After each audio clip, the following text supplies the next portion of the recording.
శ్రీ త్రినాథ శ్రీదేవి వ్రత పూజకు ఉపయోగించి 24 పేజీల పుస్తక ప్రతులను ఏటేటా ముద్రించి జిల్లా వ్యాప్తంగా పంపిణీ చేసిన తొలి పట్టణానికి చెందిన ఆధ్యాత్మిక సేవకుడు మేళం త్రినాథరావు స్వయంభూ భోగి గణపతి పీఠంలో 1000 కాపీలను అందజేసి ఇంటింటా త్రినాథ వ్రతం నిర్వహణలో భక్తులకు అందించాలని కోరారు. ఈ సందర్భంగా పీఠం వ్యవస్థాపకులు ఉపాసకులు దూసలపూడి రామరాజు ప్రత్యేక పూజలు నిర్వహించి 3 తరాలుగా త్రినాథరావు కుటుంబం తమ స్వంత ధనంతో వారసత్వ సంపదగా పుస్తక ప్రతులు ముద్రణ ద్వారా అందిస్తున్న ఆధ్యాత్మిక సేవలను ప్రశంసిస్తూ పట్టుశేష వస్త్రాలతో సత్కరించారు. ఈ సందర్భంగా రమణరాజు మాట్లాడుతూ వైశాఖ మాసంలో మొదటి ఆదివారం ఏప్రిల్ 19న తొలి ఆదివారం రాత్రి గణపతి పీఠంలో 4వ త్రినాథ మేళా జరుగుతుందని, 26న రెండవ వారంలో పెద్దాపురం నియోజకవర్గానికి చెందిన పి వేమవరంలోని తిరుమల పాదయాత్రికుడు గోవిందస్వామి పితృగృహంలోను, మే 2న మూడవ వారం నాడు ముమ్మిడివరం నియోజకవర్గానికి చెందిన జి వేమవరంలోని మాతా వీర సత్యవేణి మాతృగృహం నందు, మే 9న 4వ ఆదివారం నాడు గండి సువర్ణరత్నం గణేష్ గృహం నందు పీఠం చేపట్టిన ఇంటింటా త్రినాథ వ్రతం నిర్వహణ జరుగుతుందని తెలియజేశారు. 15 ఏళ్లుగా భద్రాచల క్షేత్రానికి పాదయాత్ర, గత 3 ఏళ్లుగా రథయాత్ర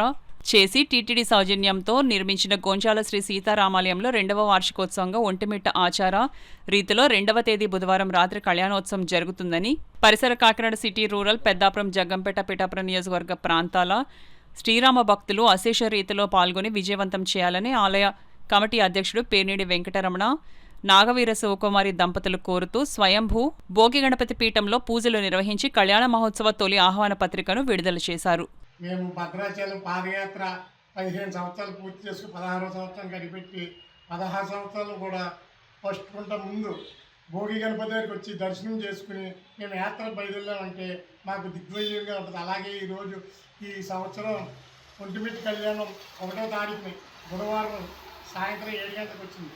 అలాగే ఆ కళ్యాణానికి పాంప్లెట్లు తెచ్చి ముందు గణపతి దగ్గర పూజ చేసుకుని మేము అందరికీ ఇవ్వడానికి ప్రయత్నిస్తున్నాం. జై శ్రీరామ్, జై శ్రీరామ్, జై జై శ్రీరామ్. చంద్రోదయ వేళ కళ్యాణం జరిగేటువంటి ప్రకాశం అందరూ చూసి ధరించేటువంటి అవకాశం గొంచాల గ్రామంలో మనందరికీ లభించడానికి గల ప్రధానమైనటువంటి కారణం 2012వ సంవత్సరంలో ఈ భోగి గణపతి పీఠం నుండి ఇరువురు ఆధ్యాత్మికవేత్తలు పాదయాత్రగా భద్రాచలం వెళ్ళి అక్కడి నుంచి కొన్ని వందల మంది ఈ భద్రాచలం పాదయాత్ర జరిగేటువంటి విధంగా ప్రతి ఏటా కూడా ఆ కార్యక్రమం నిర్వహణ జరగడంలో భాగంగా శతసహస్ర కోటి శ్రీరామ నామ జపయజ్ఞ కోటి కార్యక్రమాల నిర్వహణ చేసి ఇందులో ఉన్నటువంటి పెద్దలు 5 ప్రాంతాల్లో 5 రామాలయాలు నిర్మాణం చేసి అందులో ఒకటి గొంచాల రామాలయం. ఆ విధంగా పాదయాత్రతో పాటుగా రథంతో యాత్ర కూడా నిర్వహణ చేసి తిరుమల తిరుపతి దేవస్థానం సౌజన్యంతో ఈ గొంచాల గ్రామంలో పంచాయతీ తీర్మానం ద్వారా పెద్దలందరి యొక్క సహకారంతో అక్కడ శ్రీ సీతారామాలయ నిర్మాణం చేసి ఈ ఒంటిమిట్ట ఆలయ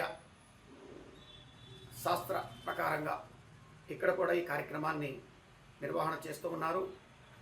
ఇదంతా కూడా చాలా సంతోషమైనటువంటి శుభదాయకమైనటువంటి విషయం.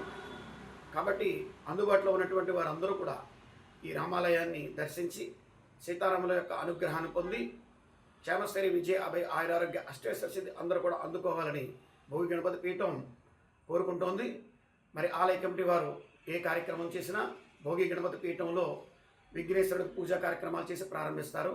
అదేవిధంగా కళ్యాణ పత్రిక ఆవిష్కరణ కూడా గణపతి పీఠం